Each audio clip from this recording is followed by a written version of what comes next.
कहानी के शुरुआत में एक अंधेरे जेल के अंदर एक आदमी बैठा हुआ दिखाई देता है जिसका नाम ली है। उसके सामने एक कागज का टुकड़ा है और वो अपने हाथ से बहुत ही बारीकी से एक नकली स्टैंप तैयार कर रहा है। ये ली कोई मामूली कैदी नहीं है, बल्कि वो एक बहुत ही स्किल्ड आर्टिस्ट है। वो जेल के अंदर से किसी को एक लेटर भेजना चाहता है, लेकिन प्रॉब्लम ये है कि लेटर भेजने के लिए जेल के पोस्टमैन को $10 देने होंगे और ली के पास तो $1 भी नहीं है। इसीलिए वो अपनी अनबिलीवेबल स्किल का इस्तेमाल करके खुद के हाथ से एक नकली स्टैंप बना लेता है और ये स्टैंप इतना परफेक्ट होता है कि कोई चाहकर भी असली और नकली का फर्क नहीं पकड़ पाएगा। इसके बाद जब पोस्टमैन आता है तो ली उसे लेटर देना चाहता है, लेकिन पोस्टमैन $10 की डिमांड करता है। ठीक उसी वक्त सामने वाले सेल में मौजूद एक बुढ़ा कैदी अचानक बीमार होने का नाटक करके चिल्लाना शुरू कर देता है। इसकी वजह से पोस्टमैन का ध्यान भटक जाता है और ली इसी मौके का फायदा उठाकर अपना लेटर चुपचाप उसके बैग में डाल देता है। अब ये लेटर वो किसे भेज रहा है और क्यों भेज रहा है, ये हमें मूवी के एंड में पता चलेगा। इधर कुछ देर बाद पुलिस आकर ली को जेल से बाहर निकाल ले जाती है। यहाँ हमें पता चलता है कि ली इतने दिनों से थाईलैंड की एक जेल में बंद था और अब हांगकांग पुलिस के इंस्पेक्टर हो उसे अपनी कस्टडी में ले आए हैं। इंस्पेक्टर हो उसे इंट्रोगेशन रूम में बिठाकर एक एक करके उसके खिलाफ लगे सारे चार्जेस पढ़ना शुरू करते हैं। पहला इल्जाम है नकली नोट बनाना। इसके अलावा 2 साल पहले कनाडा के एक हाईवे पर सेंट्रल बैंक की एक गाड़ी पर उसने हमला किया था, जहां लगभग 7 गार्ड्स की जान चली गई थी। सिर्फ इतना ही नहीं, इसके बाद शहर में और भी कई अटैक्स हुए थे। पुलिस को शक है कि इन सब के पीछे एक इंटरनेशनल गैंग का हाथ है और ली पर इन सब घटनाओं में सीधे तौर पर शामिल होने का आरोप है। लेकिन ली हमेशा की तरह सारे आरोपों से इनकार करता है। वो बार बार एक ही बात कहता है कि इन सब का मास्टरमाइंड पेंटर नाम का एक बहुत बड़ा माफिया है। हालांकि इस पेंटर का असली नाम क्या है या वो कहाँ मिलेगा, इसके बारे में वो कोई जानकारी नहीं दे पाता। आज भी इंस्पेक्टर हो के सामने पेंटर के बारे में उसके मुंह से कोई काम की बात नहीं निकलती, बल्कि उसके चेहरे पर जबरदस्त खौफ दिखाई देता है। वो रोते हुए कहता है कि पेंटर उसे ढूंढकर मार डालेगा, इसलिए उसे जितनी जल्दी हो सके वापस जेल भेज दिया जाए। इसके बाद पुलिस उसके ब्लड और हेयर सैंपल्स कलेक्ट करके क्राइम स्पॉट पर मिले डीएनए से मैच करती है और रिजल्ट में हर एक सैंपल ली के साथ पूरी तरह मैच हो जाता है। इसका मतलब है कि उसका जुर्म अब दिन के उजाले की तरह साफ हो चुका है। पुलिस दोबारा उसे सच कबूल करने के लिए प्रेशर डालती रहती है, लेकिन हर बार की तरह इस बार भी ली सब कुछ मानने से इनकार कर देता है। ठीक इसी वक्त पुलिस स्टेशन के बाहर युवान नाम की एक लड़की इंतजार कर रही थी। वह अपने लॉयर को लेकर आई है ताकि ली की बेल करवाई जा सके, लेकिन पुलिस उसे साफ मना कर देती है कि ली कई बड़े केसेस का बहुत ही इंपॉर्टेंट गवाह है, इसलिए उसकी बेल किसी भी हाल में मुमकिन नहीं होगी। हालांकि पुलिस एक शर्त रखती है, अगर ली पेंटर की असली पहचान बता देता है तभी उसकी जमानत के बारे में सोचा जाएगा। तब युवान खुद ली के पास जाकर उसे सब कुछ सच सच बताने की रिक्वेस्ट करती है और ली उसी पल अपना मुंह खोलता है और पास्ट की उन घटनाओं को बताना शुरू करता है। अब सीन कट होकर कई साल पहले के वक्त में चला जाता है। यहाँ हम ली और युवान को पहली बार देखते हैं। वे दोनों आर्टिस्ट थे और दोनों ही बहुत शानदार पेंटिंग्स बनाते थे। आर्ट के जरिए वे धीरे धीरे एक दूसरे के करीब आ जाते हैं और उनके बीच प्यार हो जाता है। लेकिन उन दोनों में एक बहुत बड़ा फर्क था। युवान एक क्रिएटिव आर्टिस्ट थी जो अपने यूनिक स्टाइल में ओरिजिनल पेंटिंग्स बनाती थी, जबकि ली कोई ओरिजिनल काम नहीं करता था। वह बस मशहूर आर्टिस्ट्स की पेंटिंग्स को हूबहू कॉपी कर लेता था। उसकी कॉपी करने की काबिलियत सच में अनबिलीवेबल थी, लेकिन दिक्कत ये थी कि इन डुप्लीकेट पेंटिंग्स में किसी का कोई इंटरेस्ट नहीं था। अब यही कॉपी करने की ताकत आगे चलकर उसे एक खतरनाक रास्ते पर ले जाएगी। एक दिन लुक नाम का एक आर्ट गैलरी मालिक उनकी पेंटिंग्स देखने आता है। वह युवान का काम देखकर इंप्रेस हो जाता है और सारी पेंटिंग्स खरीदना चाहता है, लेकिन उसे ली की पेंटिंग्स बिल्कुल पसंद नहीं आती क्योंकि वे दूसरों के काम की कॉपी थी। लुक उन्हें अपनी एग्जीबिशन में रखने से मना कर देता है। तब युवान जोर देकर कहती है कि या तो उसे सारी पेंटिंग्स एक साथ खरीदनी होंगी, वरना वह एक भी नहीं बेचेगी। लुक के जाने के बाद ली युवान से कहता है कि तुम मेरी फिक्र मत करो, मेरी सारी पेंटिंग्स टोक्यो के एक आदमी ने पहले ही खरीद ली हैं। लेकिन कुछ देर बाद युवान को समझ आ जाता है कि ली झूठ बोल रहा है, उसकी एक भी पेंटिंग नहीं बिकी थी। असल में ली चाहता था कि उसकी वजह से युवान के करियर में कोई रुकावट न आए। खैर, एग्जीबिशन वाले दिन युवान अपनी पेंटिंग्स के बगल में चुपके से ली की एक पेंटिंग रख देती है। सब लोग काम की तारीफ कर रहे थे, तभी एक आदमी आकर ली की पेंटिंग का मजाक उड़ाने लगता है। उसका यह बर्ताव देखकर युवान को इतना गुस्सा आता है कि वह उसके ऊपर पानी फेंक देती है। हालांकि एग्जीबिशन खत्म होने पर ली खुद जाकर उस आदमी से माफी मांगता है। तब वह आदमी हंसते हुए कहता है कि वह तो बस मजाक कर रहा था ताकि ली उससे अकेले में मिलने आए, क्योंकि पूरी एग्जीबिशन से उसने जो पेंटिंग खरीदी थी वह ली की ही थी। इसके बाद एक रेस्टोरेंट में बैठकर वे काफी देर तक बात करते हैं। वह आदमी अपना इंट्रो पेंटर के तौर पर देता है। हाँ, यह वही पेंटर है जिसका नाम ली बार बार पुलिस को बता रहा था। पेंटर ली की तारीफ करते हुए कहता है कि किसी भी तस्वीर को इस तरह कॉपी करना कोई छोटी बात नहीं है। वह सीधे ऑफर देता है कि तुम्हारा यह टैलेंट मेरे बहुत काम आएगा। अगले दिन ली पेंटर से मिलता है और कहता है कि वह उसका कोई भी ऑफर मानने को तैयार है। पेंटर हंसते हुए उसे अपनी टीम में वेलकम करता है, लेकिन ली को जो काम करना होगा वो सुनकर उसके पैरों तले से जमीन खिसक जाती है। पेंटर उसके सामने $1 थमाकर कहता है कि तुम्हें इस नोट को हूबहू तैयार करना होगा। इसका मतलब है कि वो ली को सीधे सीधे जाली नोट बनाने का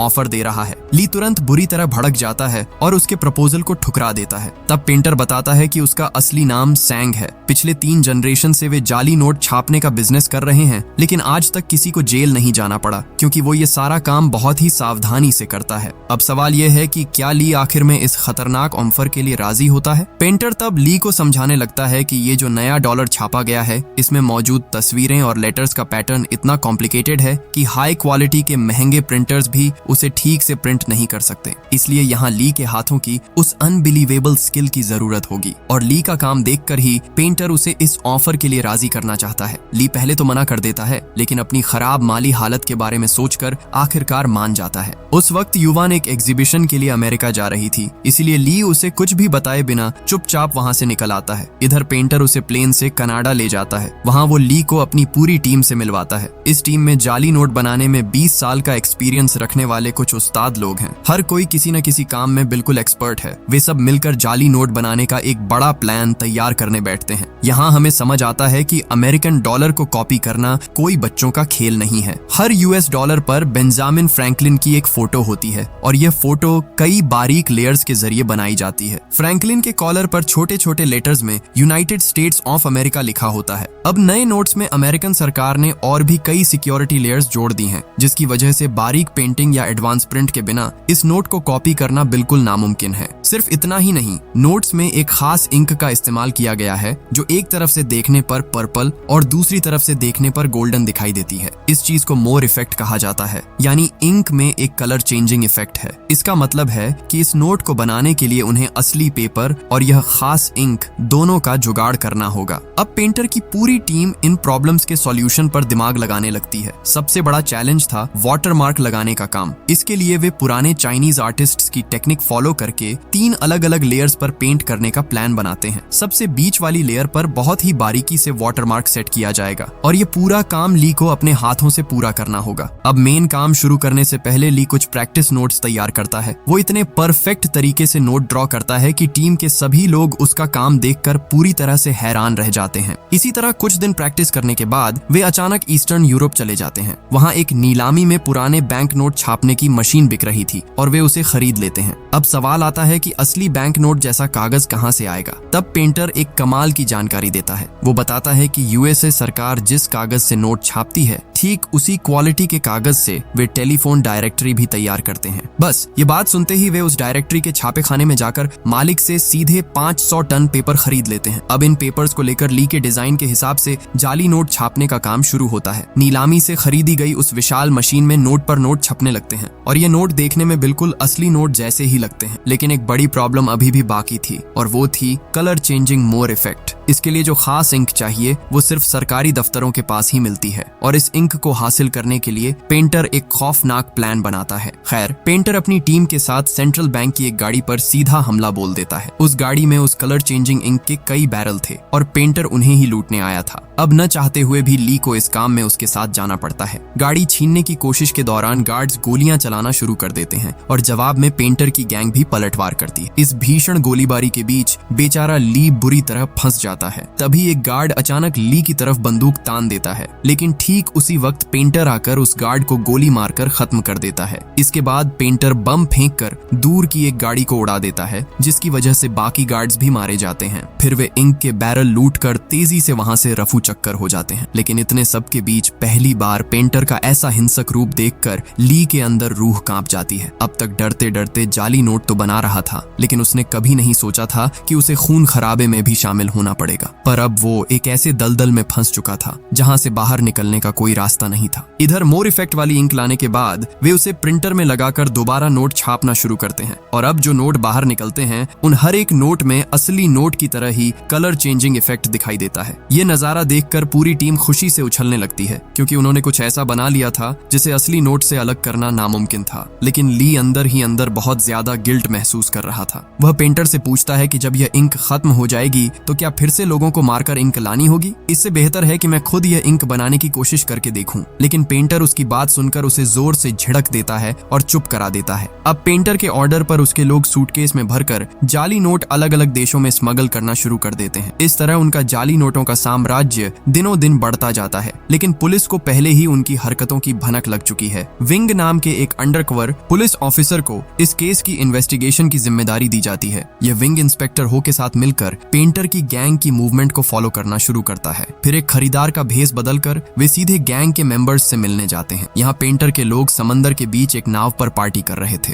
हालांकि पेंटर और ली वहाँ मौजूद नहीं थे। विंग वहाँ से सब कुछ ऑब्जर्व करता है और फिर निकल जाता है। लेकिन पेंटर का असली खेल तो अभी शुरू ही नहीं हुआ था। पेंटर जनरल नाम के अपने एक पुराने क्लाइंट के साथ मीटिंग फिक्स करता है। अगले दिन वह ली को साथ लेकर जनरल के घर की तरफ रवाना होता है। रास्ते में ली पेंटर को एक इम्पोर्टेंट बात बताता है। वह कहता है कि उसे एक खास किस्म के कारपेंटर के बारे में पता है जिससे मोर इफेक्ट पैदा किया जा सकता है। इसका मतलब है कि इस इंक से डॉलर बिल पर दो अलग अलग एंगल से दो रंगों का इफेक्ट लाया जा सकेगा और इसके लिए किसी को मारना नहीं पड़ेगा। पेंटर उसका यह आइडिया सुनकर काफी खुश होता है और वादा करता है कि वह ली के नाम पर एक रिजॉर्ट खरीद कर देगा जहां वह युवान के साथ अपनी बाकी जिंदगी आराम से गुजार सकेगा। लेकिन तभी पेंटर अचानक ली के हाथ में एक बम का रिमोट थमा देता है और कहता है कि मेरे इशारे पर ही तुम्हें यह बटन दबाना होगा। इधर जनरल के घर पहुंचने के बाद मीटिंग नॉर्मल तरीके से शुरू होती है। जनरल पेंटर को अच्छे दाम पर नकली नोट खरीदने का ऑफर देता है और कहता है 6 महीने के लिए अपनी पूरी गैंग के साथ मेरे यहाँ शिफ्ट हो जाओ और मेरे लोगों को भी अपने जैसा परफेक्ट नकली नोट बनाना सिखा दो।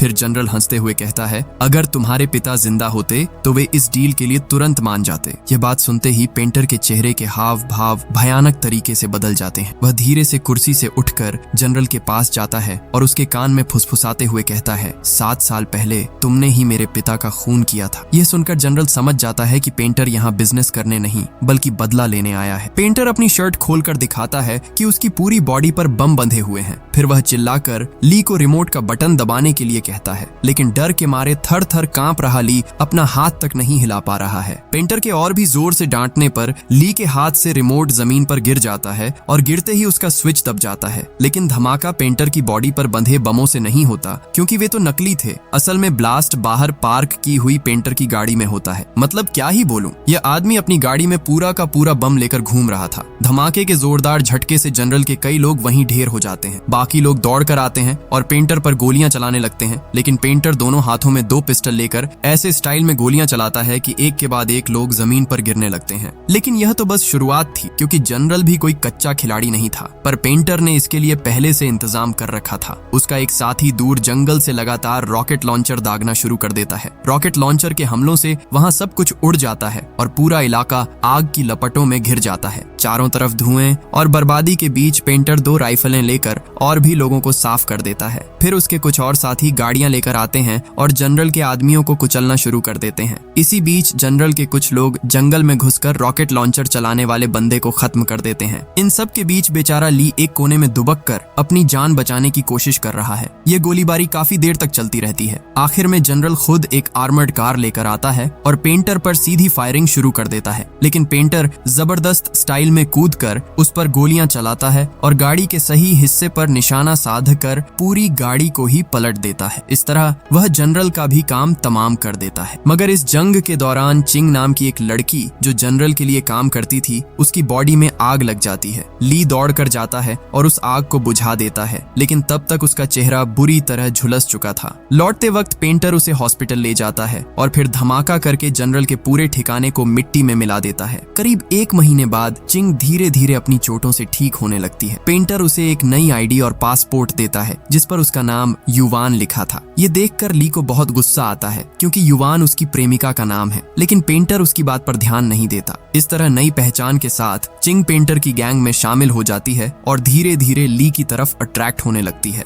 हालांकि ली इन सब बातों को ज्यादा भाव नहीं देता। इसी बीच एक दिन वे सब मिलकर युवान का आर्ट शो देखने जाते हैं, जहां पेंटर ली से कहता है कि उसने उसके लिए रिजॉर्ट का इंतजाम कर दिया है। अब वो युवान के साथ सुख शांति से अपनी जिंदगी गुजार पाएगा। लेकिन ली दुखी होकर कहता है कि क्या युवान को एक क्रिमिनल के खरीदे हुए रिजॉर्ट में रहना पसंद आएगा। ठीक तभी उन्हें पता चलता है कि युवान उस आर्ट गैलरी के मालिक लुक से शादी करने जा रही है। असल में ली ने काफी दिनों से युवान से कोई कांटेक्ट नहीं रखा था, जिसकी वजह से युवान ने उसका और इंतजार नहीं किया और लुक के साथ रिलेशनशिप में आ गई। यह खबर जानने के बाद ली चुपचाप गैलरी से बाहर निकल आता है और पेंटर को बताता है कि वह और चिंग अब यह गैंग छोड़ना चाहते हैं। पेंटर बुरी तरह भड़क कर उसे गालियां देता है और कहता है कि इंक बनाने का काम खत्म करके ही वह यहाँ से जा सकता है। इधर वह अंडरकवर ऑफिसर विंग अब भेस बदलकर सीधे पेंटर से मिलना चाहता है, लेकिन पेंटर के मन में पहले से ही शक था। वह छानबीन करके पता लगाता है कि अंकल यान नाम के उसके एक गैंग मेंबर ने एक घड़ी खरीदी है और उसे खरीदने के लिए उसने उनके अपने बनाए हुए जाली नोटों का इस्तेमाल किया है, जबकि पेंटर की गैंग का सख्त रूल है कि कोई भी खुद के जाली नोटों से कुछ भी नहीं खरीदेगा। इसका मतलब था कि यान ने रूल्स तोड़े हैं और उसकी इसी गलती की वजह से पुलिस को उनकी हरकतों का पता चल गया है। इसी वजह से पेंटर यान को सजा देना चाहता है। यान उसके सामने गिरकर गिड़गिड़ाने लगता है और अपनी पत्नी और बेटी की जान की भीख मांगता है, क्योंकि पेंटर का एक और खौफनाक नियम है, अगर कोई गलती करता है तो उसके परिवार को भी खत्म कर दिया जाता है। लेकिन पेंटर यान की रोने धोने वाली बातों पर ध्यान नहीं देता और ठंडे दिमाग से सीधे उसे गोली मार देता है। यह बेरहम कत्ल देखकर ली खुद पर काबू नहीं रख पाता।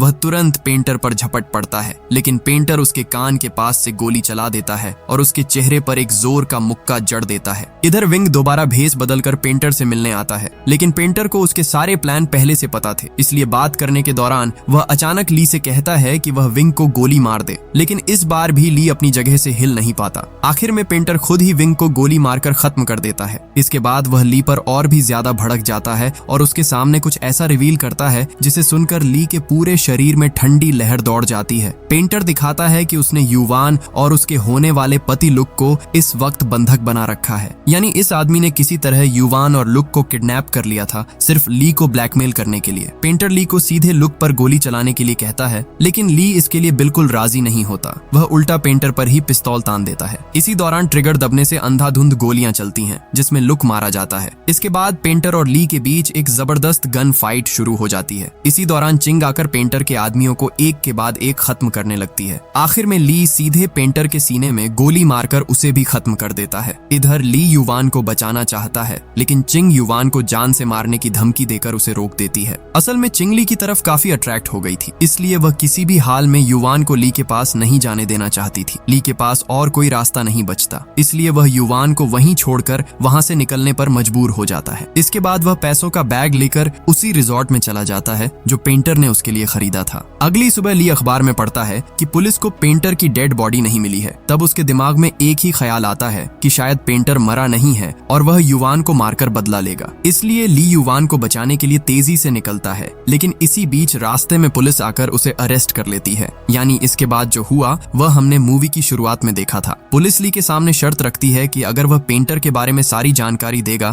तभी उसे जमानत मिलेगी, और जिस युवान को ली छोड़कर आया था वही युवान उसे बचाने आई है, क्योंकि ली ने जेल से लेटर लिखकर उससे माफी मांगी थी। याद है मूवी की शुरुआत में नकली स्टैंप लगाकर लेटर भेजने वाली बात? वह लेटर असल में इसी युवान को भेजा गया था। इधर युवान की सलाह पर ली पेंटर के बारे में शुरू से लेकर अंत तक सब कुछ पुलिस को सच सच बता देता है। पुलिस उसे पेंटर का एक स्केच बनाने के लिए कहती है, जिसके बाद उसकी जमानत हो जाती है और पुलिस उसे एक होटल में ले जाकर छोड़ देती है। वहाँ ली युवान से माफी मांगता है और उनके बीच एक रोमांटिक पल बीतता है। ठीक उसी वक्त इंस्पेक्टर हो को पुलिस की वर्दी पहने एक आदमी दिखाई देता है, जिसका चेहरा ली के बनाए हुए पेंटर के स्केच से हूबहू मिलता है। और मजेदार बात यह थी कि वह आदमी पुलिस की वर्दी पहनकर खुद पुलिस स्टेशन के अंदर जा रहा था, इसीलिए वो अपनी टीम के साथ मिलकर उसे तुरंत अरेस्ट कर लेता है। सबको लगता है कि देश का मोस्ट वांटेड क्रिमिनल आखिर पकड़ा गया, लेकिन वह आदमी हैरान होकर चिल्लाता है, मैं क्रिमिनल कब से हो गया? मैं तो एक मामूली पुलिस कांस्टेबल हूँ। जब वह अपनी आईडी दिखाता है तो इंस्पेक्टर हो का चेहरा सफेद पड़ जाता है, क्योंकि अब उसे समझ आ जाता है कि ली ने उन सबको इतनी देर से बेवकूफ बनाया है। लेकिन यकीन मानिए, असली सच तो अभी बाकी है और ये इतना चौंकाने वाला है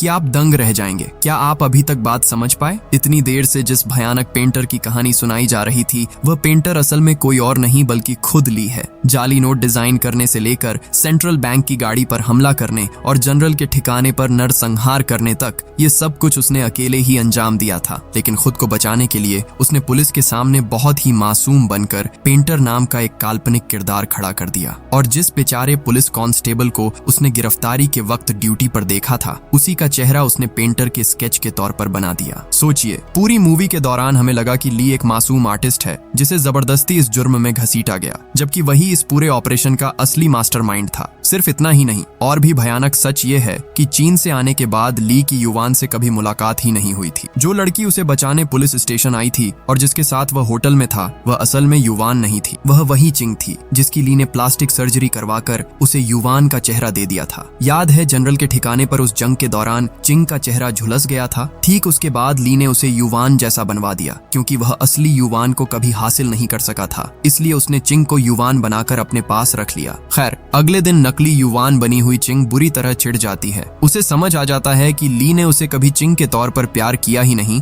वह तो बस उसके अंदर युवान का चेहरा ढूंढता रहा। इसी गुस्से में चिंग असली युवान और उसके बॉयफ्रेंड लुक को किडनैप कर लेती है और ली से कहती है, अगर तुम वाकई मुझसे प्यार करते हो तो इन्हें खत्म कर दो। तब उनके बीच गन फाइट शुरू होती है और उस गोलीबारी में लुक मारा जाता है। इसके बाद जब ली वहां से भागता है तो पुलिस उसे पकड़ लेती है, लेकिन वही चिंग फिर से उसे बचाने आती है क्योंकि ली ने जेल से लेटर लिखकर उससे माफी मांगी थी। अब यह सारा सच जानने के बाद इंस्पेक्टर हो तुरंत होटल की तरफ भागता है, लेकिन तब तक बहुत देर हो चुकी थी। होटल के सारे गार्ड्स को खत्म करके ली और चिंग पहले ही फरार हो चुके थे। अब वे दोनों समंदर के रास्ते एक बोट में बैठकर हांगकांग से बहुत दूर भाग रहे थे। लेकिन तभी चिंग अचानक एक ऐसी बात बताती है जिसे सुनकर ली का दिल टूट जाता है। चिंग बताती है कि वह जानबूझकर बोट को गोल गोल घुमा रही है और यहाँ आने से पहले उसने एक लाइटर पर बोट का नंबर लिख दिया था ताकि पुलिस उन्हें आसानी से ढूंढ ले। अब इसका कारण क्या था? क्योंकि चिंग समझ गई थी कि ली उसे कभी प्यार नहीं करेगा, वह सिर्फ उसके चेहरे में बसी युवान से प्यार करता है। यानी चिंग भी अब ली से बदला लेना चाहती है। तभी ली देखता है कि पुलिस ने उन्हें चारों तरफ से घेर लिया है। वह तेजी से बोट चलाकर भागना चाहता है, लेकिन चिंग ने बोट में पहले से ही एक्सप्लोसिव्स छिपा रखे थे।